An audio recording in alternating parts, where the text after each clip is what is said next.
How's it going, everyone, and welcome to Fortis Gaming. This is a monthly quality analysis video where every 2 weeks we're hoping, or whatever I feel like, it's pretty much what I'm doing these days. And the way it works is that you guys ask me questions in former Fortis Gaming videos in the comments section, and I also send in a question out on YouTube or Discord. So I'm also going to be responding to a few questions too. And I don't know if you guys are excited, but I am pretty excited. Okay, so we have the territory capture, discovery arc, a whole boatload of content which the developers from Star Trek Fleet Command have been working on. From the looks of some really excellent content we have, and a whole load of features which are aimed to bring the community back to playing STFC. Specifically, we have new officers such as Medical Officer Culver, Cybernetic Officer Arium, and the controversial, although liked by some, Ash Tyler. And don't forget about the territory capture, where we have a whole new territory in deep space, specifically the Origin sector, and it's gated at warp level 20. So this gives some interesting dynamics to begin with. But if this wasn't enough, there will be no PvP banding. So if you're not in a large alliance, it's going to be pretty difficult. Okay, so first question, you're all probably thinking about, how is territory capture going to work? And that's a very good question, and also a very big question.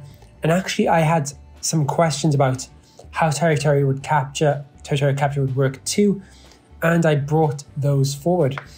Okay, so for territory capture, there are essentially 3 tiers leveled, most situated in deep space, but you can access some of these resources in independent space, general space, and the reasoning behind this is to give a taste of territory capture to the lower level players.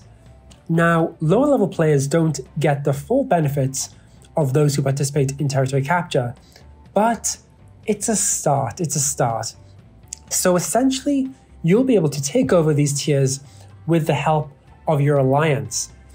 And tier takeover basically happens by capturing nodes in each territory, aka placing your ship on the node and sitting in it for a specified time period. So this is pretty interesting stuff. And you're also probably thinking, okay, so what is the catch here? How do I, with the help of my alliance, keep this territory and all the benefits that come with it? The idea is you immediately kill any ships that come into your area and try to steal your nodes. But remember, within the territory capture zone, there is no PvP banding. So a level 50, for example, can come in and totally destroy, say, a level 22. If you thought STFC had little to no PvP rules before, you ain't seen nothing yet. You're also probably wondering on how players score points in this thing. Well, this is where it gets a little bit complex, but it's not too crazy either. So you also have the opportunity to score points for territory capture in events. You'll get 1 point for being in the capture territory when the timer runs out, and 2 points for being on a capture node when the timer runs out. So to score maximum points, your ship, it has to be within the zone and has to be on a node. This will ensure that during the event, you'll gain the maximum amount of points for the solo event and for your alliance event. But it's actually a lot harder than it sounds. Now, I have been told time and time again, the developers do have a plan. Whether or not the players and the alliances follow this plan is another thing entirely. The idea which the developers are going for is the fact that the lower levels will stay on the capture nodes, and then you'll have these higher levels who will be patrolling the system. This is, in a way, a kind of two-pronged attack. The larger players' ships will hopefully get stopped by the level 50s in your alliance at the edge of the system, while the mid-powered ships will hopefully have enough defense while sitting and protecting these nodes.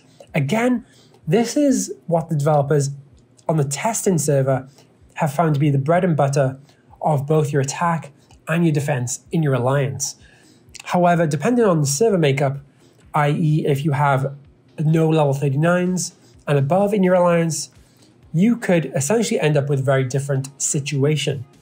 So essentially, you might decide to approach things differently. Okay, so let's say you're in one of the top 5 alliances and playing territory capture. You're probably thinking, what is to stop the top alliances on your server from dominating territory capture? What is to stop the top alliance from capturing all the capture zones in one fell swoop? Once you and your alliance capture a territory, you can only capture territories adjacent to the one you have captured. This is to deter the top alliances from dominating all the areas, which we see all the time, actually, in different scenarios. What do I mean by this? I mean the fact that in territory capture, it will not necessarily be like domination. So domination is an event where only the top whales or spenders of the server win. And what you may see with territory capture is a large amount of strategy take hold. What alliances can take what?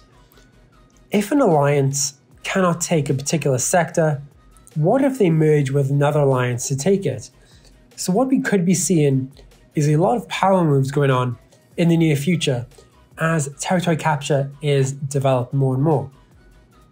So another feature which the developers have implemented, and something which will work very well for small alliances, you can go north and south in your capture, but this does take some time. Adjacent capture is not an option for any alliance. So essentially the developers are saying that they want you to only focus on 1 to 2 areas max. Capturing 3 to 4 areas just isn't plausible at the moment, and this isn't something which they want to do. But don't forget, this can always change in the future. Oh, another thing. So once you capture a territory, you own it for a week. So this is, quite frankly, incredible. It's incredible for one important reason: the prizes. Actually, that makes a great segue onto our next topic, the tiers and prizes. So let's go into more details because these are equally important to the player. As we mentioned earlier, we will have a few tier 1 territories in general and independent space. So this will be in a few low-level systems and will give low-level players a taste of territory capture, if you will. So as we also mentioned earlier, there are 3 tiers in territory capture. So here's how it's all laid out. So tier 1 areas will contain tier 1 and tier 2 territories. Tier 2 territories will contain tier 2 and tier 3. And then tier 3, we're going to have something different. So if you manage to score in these tiered areas, you can exchange these for tokens. And this is how the points come into it. Remember, you get more points for staying on a node in the area while you're capturing it. So using the tokens, you'll be able to receive various buffs. For example, minus repair costs, more damage, faster mining, and so much more. So this is a great way to give your alliance a competitive advantage. And with the opportunity of it being for potentially a week or more, what you're going to see is more and more alliances on your server who you didn't expect to do very well. These alliances will be doing pretty well during normal events. So, for example, take mining events, PvP events, hostile events. Their output will greatly increase. And if your alliance isn't taking advantage of territory capture and all it's worth, well, that's on you, the player. So in essence, you'll be mining and refining the resources found in territory capture, and this in turn will give you new buffs for your alliance and yourself, and more access to research in the research tree. So let's wrap up this first section of territory capture. It's a type of gameplay that's really going to expand what you can do in Star Trek Fleet Command.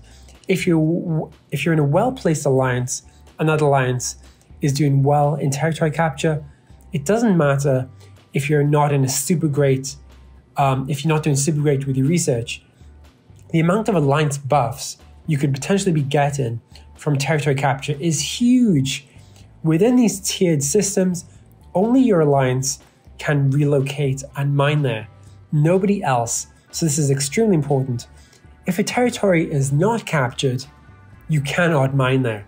So this is really going to hurt the alliances who do not participate. So it's really important to join these alliances who are going to do well in territory capture. Okay, so let's go into the next section now, and that is the new officers we have coming to STFC. Now, these officers from Discovery are incredible. So let's dive deep into this now. Someone who I've really been impressed with is Hugh Culver from Discovery. Now, his ability, when defending a node, he boosts the armor of the ship, and also using the summoning discovery technique. So Culver is a pretty awesome officer to have, and it's going to be super interesting to see how players actually use him and whether they actually upgrade him. So again, another useful officer for both the discovery and for the armor of your ship. So let's go on to the next one now. So Arium. So she has abilities which boost the mining of isogen, which is the new resource needed for the alliance buffs. And also, when defending a capture node, 40% chance of burning the opponent for this round. Again, Arium is a pretty cool officer to have. Again, if you're going to upgrade her, probably best to use her in a kind of PvP way. But again, incredible mining technique, and she's going to be pretty essential for territory capture. So again, Arium, who we saw in Discovery, pretty useful officer, I'd say. And as a cybernetic officer, she is going to be invaluable to your crew. So let's look at the next one now. Ash Tyler, controversial Ash Tyler. So a bonus of 60% when defending a capture node to their attack. So this is incredible defensive officer. And also, again, a burn-in technique.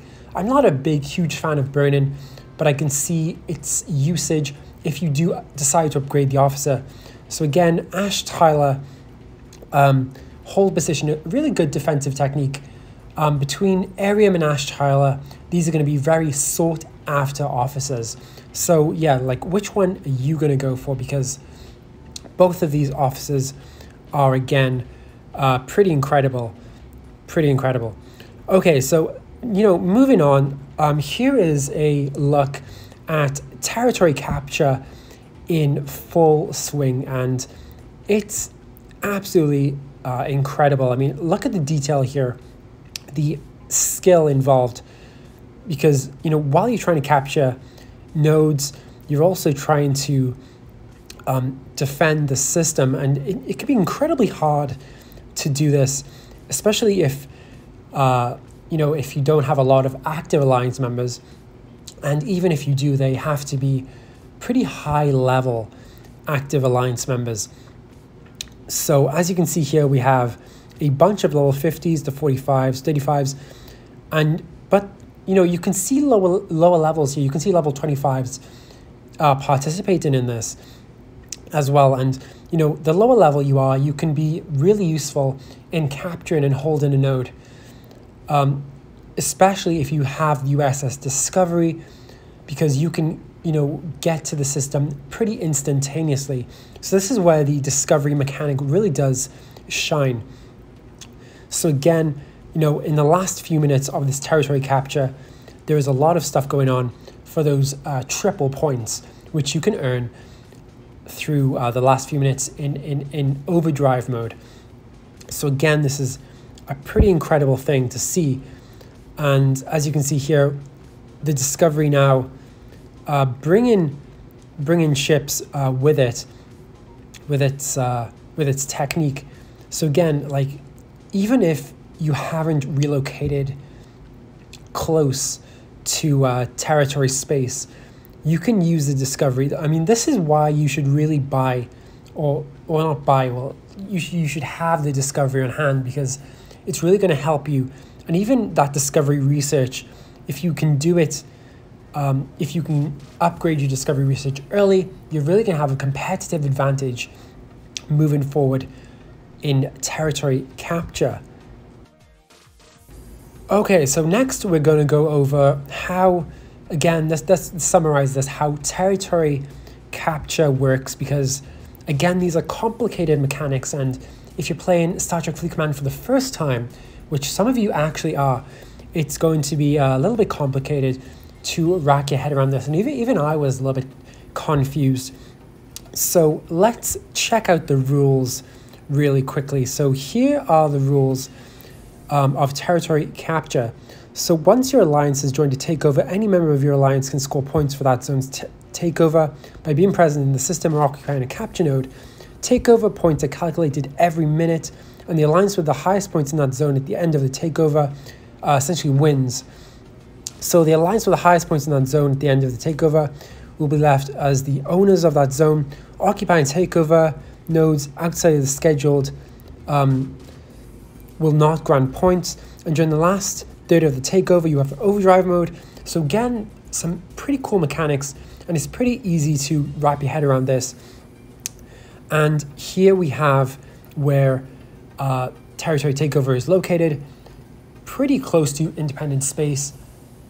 Obviously, this is not for level 20 and below, but remember, there's no PvP banded here, so this can be incredibly hard. You know, going solo on this, even working with your alliance, you're going to have some serious talk on what you're going to do, what you're going to say, and how you're going to plan and implement your strategy for taking over territories. Guys, that is it for now. Thank you for liking and subscribing to Fortis Gaming. Hope you've had a good one today.